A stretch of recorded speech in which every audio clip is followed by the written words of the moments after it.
All right, hello, we are the FullStops. We're excited to present today. We'll get into a quick agenda. So first, we're going to go over the key issues that we looked at in creating our recommendation. We'll go over that recommendation right at the beginning of the presentation. We'll talk a little bit about portfolio strategy, our provisions for offering liquidity, how we're going to source that liquidity, and then ultimately our guidelines for implementation and social stewardship. So let's talk a little bit about the key issues. There were 3 questions that guided us through the process as we were trying to figure out the ideal recommendation. Number 1, with liquidity, how can we offer it in a way that Floridians will be receptive and interested? Number 2, how can we do it while maintaining their long-term retirement goals? And then ultimately, number 3, how can we mitigate the risk of correlated withdrawals, as liquidity shocks and market shocks often coincide? Specifically, the key stakeholders we wanted to examine were the average Floridian worker, some people who work in a gig economy, the gig workers, any investment partners we need to work with in order to make this happen, and then ultimately the employees and talent within the fund. So let's talk a little bit about Florida itself. Florida is experiencing unprecedented amounts of interstate migration and a rapidly aging demographic profile, with in 2023 almost 1 million people coming into the state. America's economy, and specifically Florida in that, are transitioning toward a gig economy, which raises the risk and the question of liquidity. Specifically, Florida, due to its geography, it faces a large number of natural disasters every year, with an average of 5.3 between 2021 and 2023. Because of this, there's often unprecedented events that demand the need for liquidity. We looked at a couple of alternative considerations. Number 1, the idea of a 2-pot system, and number 2, special distribution provisions. We found that with the 2-pot system, as was implemented in South Africa, it had the risk of individuals putting forth heavy withdrawals early in the process and compromising their long-term returns. And then special distribution provisions didn't always notice that individuals don't only need liquidity due to unforeseen events or medical issues, and sometimes they just need day-to-day liquidity in their ordinary lives. So an optimal solution would enable Florida Saves to meet the specific needs, it would provide flexibility, and it would safeguard long-term retirement goals. So what is that? We think it has 4 pieces. Number 1, the availability of leverage, where individuals can borrow up to 20% of their vested portfolio to a maximum of $25,000 at any time. In order to source this, we're going to hold excess cash and replicate returns with managed futures. We prioritize an illiquid asset mix in order to capitalize on the illiquidity premium and drive long-term returns. Then ultimately, we intend to be proactive with our risk planning to be risk resilient. Pass it off to Connor to talk about liquidity. Thank you, Taro. So in terms of liquidity, there's a largely behavioral component to it. We need to balance the liquidity needs of the people that the pension is meant to serve, while also introducing behavioral friction to stop them from withdrawing unnecessarily and really compromising their long-term retirement goals. So what we've proposed is essentially a 3-pronged solution. The primary focus in our liquidity solution is to allow individuals to take out, essentially in a loan, 20% or up to $25,000 of their vested portfolio. This will be repaid back over a period at their choosing of 3, 5, or 10 years at an interest rate nominally above the prime rate. What we see with this is it incentivizes individuals to take out liquidity when they need it for these small expenses, while also encouraging them to pay it back without compromising their long-term retirement goals.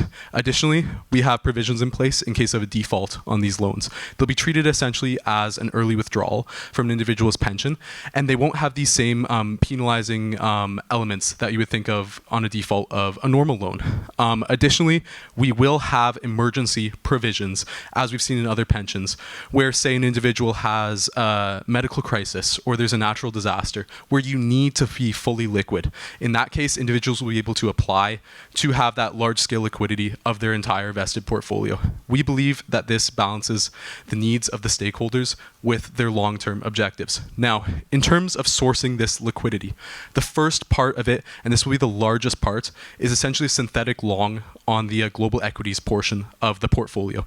This will be primarily done through managed futures, so we keep the same equity exposure to essentially have a beta of 1 to the underlying natural position that we're trying to replicate. This allows an increased holding of cash to to essentially allow for that leverage that the individual takes on, and the cost of this will essentially be mitigated by the small spread that the individual pays on these types of loans. Additionally, we can go to financial institutions for products and also additional loans and liquidity that the financial institutions provide to really allow this. And then third backstop, should the kind of return and withdrawal profile of the underlying demographics change in the long term, we will look at, when we naturally recycle capital through alternative investments such as private equity, instead of recycling that capital within the same investment or reweighting it, we will essentially go a bit more overweight on cash in the need for this future liquidity. Now I will pass it off to Max to cover the portfolio allocation and overarching strategy. Awesome. Thanks, Connor. So moving into our portfolio and what we hold, first up is our global equities exposure, which is 27%. This is accomplished through a mixture of managed futures and cash.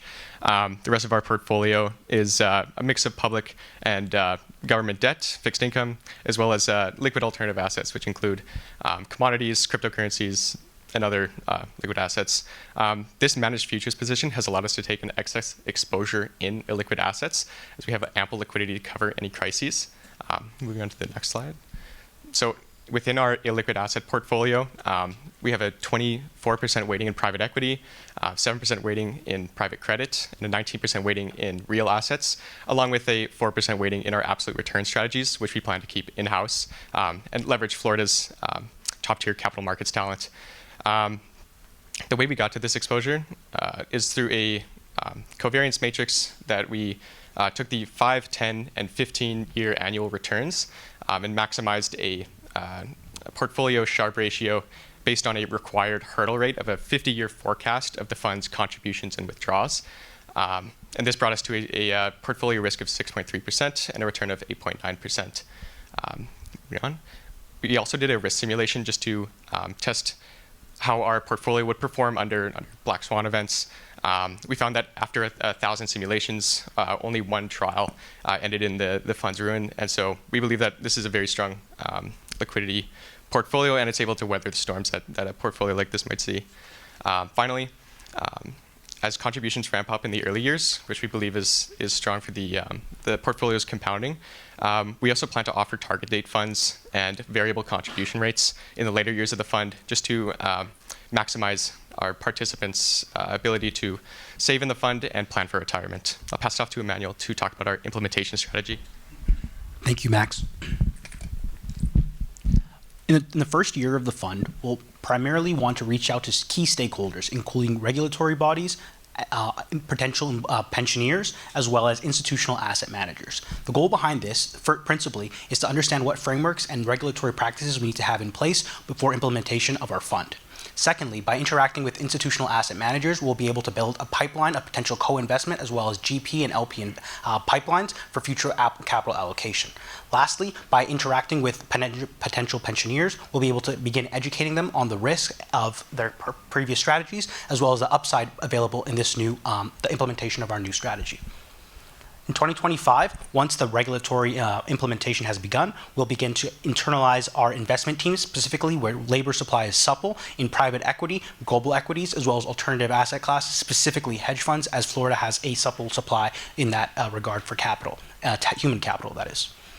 Additionally, with this pipeline built out over the last 2 years, we can begin to allocate capital based on the asset allocation strategies outlined previously.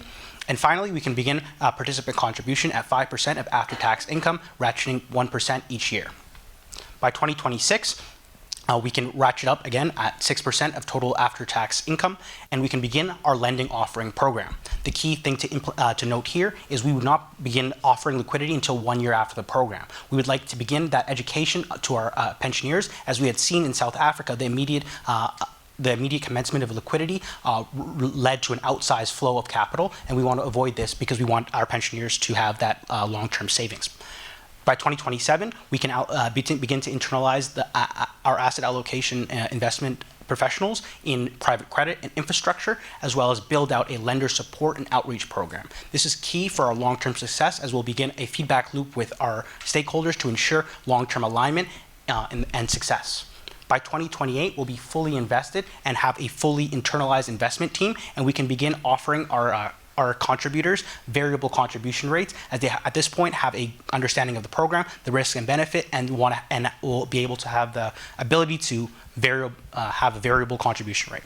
For 2029 and beyond, we will shift from a rollout to growth and optimization phase of the fund.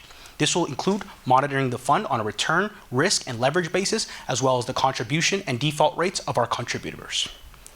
In regards to stakeholder and governance initiatives, we would like the key goal here was to avoid greenwashing and see where we had a competitive edge to help the social infrastructure in Florida. We would. So unfortunately, we're out of time now. Thank you. But maybe we can cover this in the question and answer portion. So judges, if you would like to raise your hand to ask a question, Rami, you can get us started.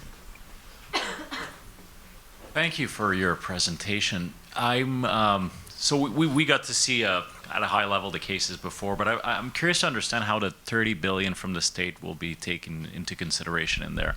You walked us through the asset mix, the contribution, the disbursement. So tell us about that 30 billion. So the way we thought about it was just that 30 billion will be allocated to the either internalized teams or the most available liquid assets that we have at the time, and then paid back over a period of 10 years yearly.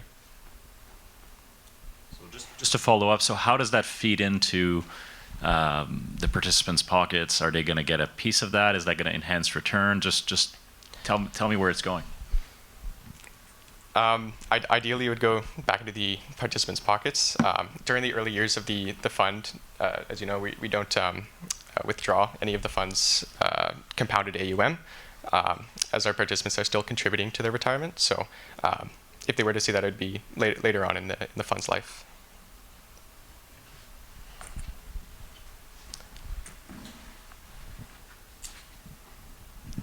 Yes, hi, thank you for the presentation. I guess my question was related to the currency. What is the assumption regarding to currency? Is it a hedged or unhedged global exposure? And how is that taken into account when you look at drawdown simulations? Yeah, so in terms of currency risk, we want to be insulated from currency risk. So that includes various hedging strategies to manage our portfolio, as well as, the possible addition of swaps and whatnot, which are denominated in the local currency that will actually be paying out our withdrawals in. Really, we want to be exposed to the underlying assets and not any FX risk. Mohammed? Thank you, guys, for this presentation. I have a quick question regarding the synthetic exposure to global equity. What is the rationale behind this assumption to use future in order to get exposure to global equities and keeping this money or these funds in the, let's say, fixed income? Could you please provide more details about this? Of course, yeah. So essentially, the futures give us the optionality to really hold that cash on the side. So if we do have unforeseen liquidity events and drawdowns, because people can withdraw 20% of their vested portfolio at any time, it gives us that optionality. And we believe futures are the best way to replicate the underlying natural asset exposure. And then we've also kind of baked in the price of that spread that we will be paying on the futures above the risk-free rate by the 100 basis point spread that individuals will pay on these loans against their portfolio. Jennifer? Thanks for your presentation. I think the loan upon, 20% max with a prime rate plus 100 basis points is a rather novel idea. What led you to that idea, and why wouldn't someone just withdraw without having to pay that type of interest rate? Yeah. So our rationale behind that decision was to sort of replicate the traditional financial system instead of jeopardizing these individuals' retirement savings. When you are in a real life liquidity crisis, you can go to a bank, you can secure it against a house or a physical asset. And we believe this is a lower risk and more instant access at a lower interest rate to that liquidity.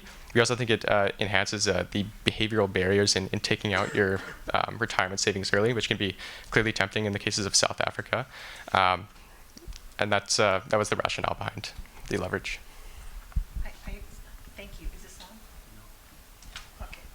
Thank you. And I just want to follow up on that question. How given the fact that people, the behavioral aspect of this and how people would react to the fact that they have to take out a loan, how would you advertise that? How would you encourage people to participate in this program? I worry a little bit about the fact that I'm thinking about I'm saving money, but I'm taking out a loan against that. I think that's a very valid concern and something that we've deliberated a lot over. This is why in the early years of the fund, we decided to, I know it's very high level, but we wanted to implement a stakeholder pensioner education program, sort of advertise why this is better than just simply taking out your money.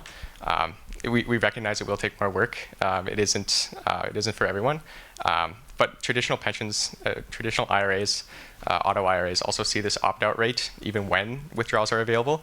And so we think this leverage solution is sort of the best of both worlds. I also want to add to that when they're paying back the interest, that goes back into their own pension. So they will still receive the money that's coming out. Rami? You might want to repeat that in the mic, but can you explain that to me a little bit? Does that go into the individual's account? Like, let's say the individual borrowed from its own account. The interest will be paid to himself or paid to the general pot? It'll be paid back to their own account. Got it. Thank you. Yeah. As I think of, I really like your presentation. I think you guys did a great job in setting up the problems that you want to answer. The three key things: the liquidity, stakeholder impact, and the correlated withdrawals. I'm still, at this point, not clear as to how you're going to mitigate the correlated withdrawals outside of having this as just a loan. That's the first question. And the other is, what are the other key considerations that you think would be important in the setup of this system besides these three things? Yeah, for sure. I can take a stab at the first part, and then if somebody else wants to expand, they can. I think that a lot of the correlated withdrawal side comes from the investment in the illiquid assets. Typically because they're priced at more variable rates. They don't necessarily deal with the immediate market shock that would be correlated with the people who need liquidity. So I think that's an important piece of the first part. As far as other considerations, we cared a lot about the implementation. Obviously, the goal of this is to create a pension. So as I think hopefully you can see on Emmanuel's slide, we put a lot of care into the timeline and how we impacted that. But yeah, if anybody else wants to take. Just add that in sort of diversifying away from the correlated withdrawals, we saw that a lot of the emergency provision or two-pot funds, obviously a lot of individuals would have to pull out their money at the same time to either whether an inflation crisis or a natural disaster crisis. And so leverage sort of allows us to spread that risk over time and not monetize our illiquid assets instantly if we do see any high withdrawal rates.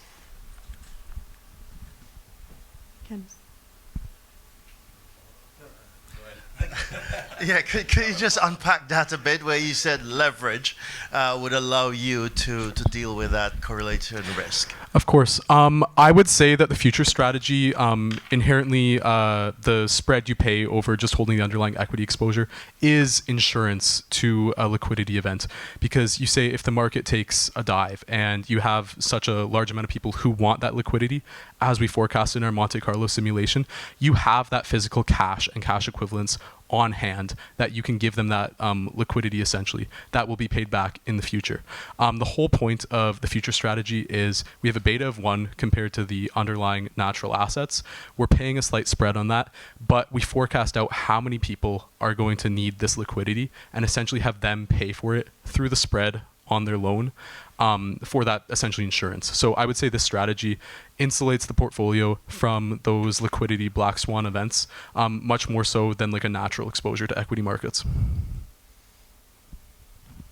Yeah, sorry, to build on the same question. So when we go through risk analysis on Monte Carlo, did you include any of these potential correlation on the withdrawals in your scenarios when you did the Monte Carlo? Yeah, so one of the variables we tested was the default rate on our leverage program.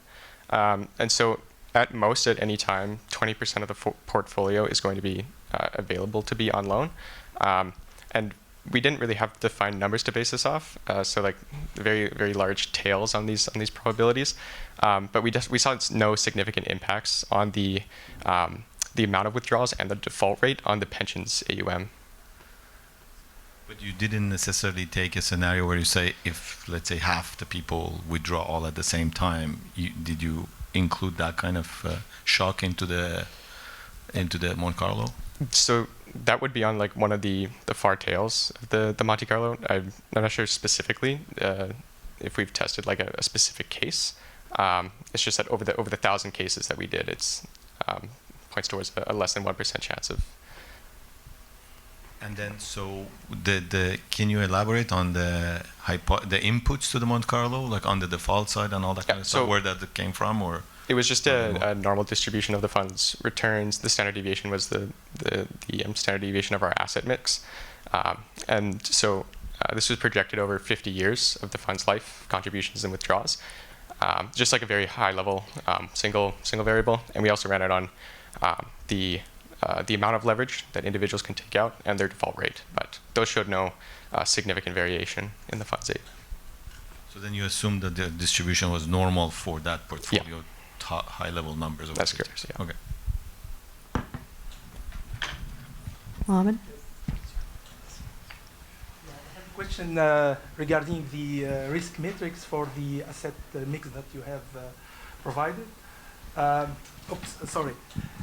So I'm just curious to know how you end up to the number. It's like 6% for the portfolio, given the fact that you have maybe more than 50% of your portfolio invested in equity and private asset class. Did you use any historical data in order to do this asset mix exercise? So the way we came to our asset allocation mix was through a 15-year annualized covariance matrix. So we took the annualized returns of all these asset classes for the past 15 years, and then just optimized for portfolio return and risk, or portfolio Sharpe.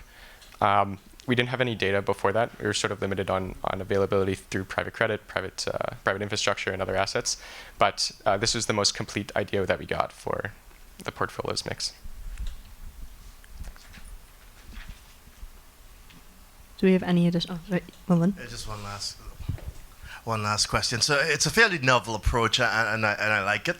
But invariably, you create one problem by solving one, in the sense that as you use leverage and derivatives, it exposes you in an event of a market event or market risk. So could you talk us through the consideration that you had in, one, making that choice to go down that path, and two, in the event that you are faced with that kind of circumstance, what a kind of mitigants that is built in to the system to avoid a nasty outcome? For sure. No, that's a great question. So our original approach, I guess I'll address that first, was informed by not wanting to draw down retirement savings at any means, and it was an attempt to replicate the traditional financial system of these short-term loan crises. And so the way we thought about that on the fund scale was to keep essentially like a beta of 1 still on our global equities to not lever up. But we were comfortable with levering up the pensioner, or the contributor. We think this is typical. You have a 30-year home mortgage, you take out a car loan. We think the end Floridian is comfortable with being levered, and especially we think it's a better liquidity opportunity than potentially jeopardizing your future retirement. And then, sorry, the other part of the question was how we mitigated the leverage on a fund basis. I think maybe you could talk better to that. Yeah, so I would kind of push back that there isn't necessarily leverage on the fund basis, because when you look at our global equities exposure as an aggregate, really when you're re-hedging every single day and you're keeping your exposure as close as possible through an in-house team to the underlying equities, I would argue you really have no further risk than you would have holding global equities, which comes, with the standard mitigants to market risk and whatnot. We have to keep in mind that although it's a large part of the portfolio, 22% global equities, It's in line with other pensions and whatnot, and we believe our strategy through comprehensive hedging and rewriting these derivatives and other financial instruments that we use, it essentially mirrors the equity exposure that you would find at other institutional pensions and asset managers. But when you lend, you have under collateralized derivatives. So I'm just curious to understand. 20% is extraordinarily clear. If somebody was to borrow 20%, call it 20% leverage. What does the 25K do? Give me a size here. Does 25K represent roughly 20% of a average portfolio, or is that excessively small? Comes the kind of 55-year-old that's been saving for a little while? Yeah. So at the end of the day, an arbitrary number had to be picked, but what we kind of saw is at the end of the day, if you have a significantly large pension with the kind of vested portfolio on the individual basis, where 20% of your portfolio is over 25K, it's unlikely that you would need a significant amount above 25K to cover these basic expenses that the leverage arm is meant to provide. And then we have that kind of final backstop where if an individual were to face, say, a medical emergency or really a horrible financial situation, they can apply to have the full withdrawal or increased withdrawal above this 20% of their pension, as we see with other pensions currently. We believe that the behavioral backstops sufficiently mitigate that, along with the attraction of this kind of easy take-as-you-go liquidity on the first step. It's certainly not a solution that never brings up any other risks, but we believe it's a mitigant to various behavioral risks as well, and really it's overall the best way forward. One thing to briefly add is the key demographic for this was gig workers, and these considerations were all with that in place, assuming we look at historical rates of savings, and 25,000 might not be for someone who's been saving, as your example was, 55 and has been saving for a while. This is more for at-risk population who might not have cumulative amounts saved. Do you have any additional questions? No? All right, then let's give a big round of applause to FullStops.